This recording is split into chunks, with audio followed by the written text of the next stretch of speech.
going on, guys? Jacob, MarineMax, Panama City Beach here. Today I want to show you the consignment listing that we just took over, which is a Harris 240 Sunliner. This one comes in a champagne-esque color with a nice blue trim, kind of give it the nice color pop contrast.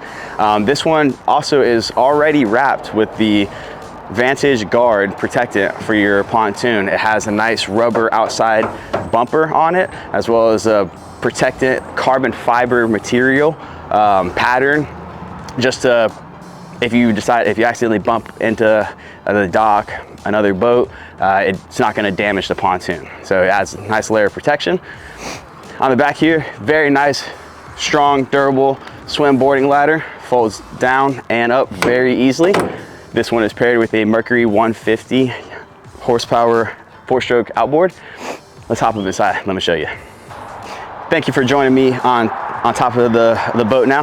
This is the very traditional, just open floor plan, center walkthrough.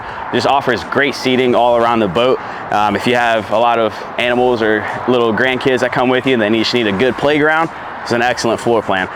This one, as you can see, has a Fusion stereo radio.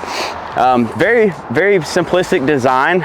If you're not looking for those extra features that you don't really need or so, this is a great option. This one does have the changing room station right here, which is super convenient for any grandkids or ladies. If you guys wanted to freshen up and just kind of quickly change, if you guys are going out to dinner or so, you can easily do that in privacy. Again, just an excellent outside full seating room. Offers a lot of seating for multiple people to come out with you. If you want to see this boat, come see me at MarineMax. Jacob Wright, 850-819-9106. Thank you, guys. Yeah.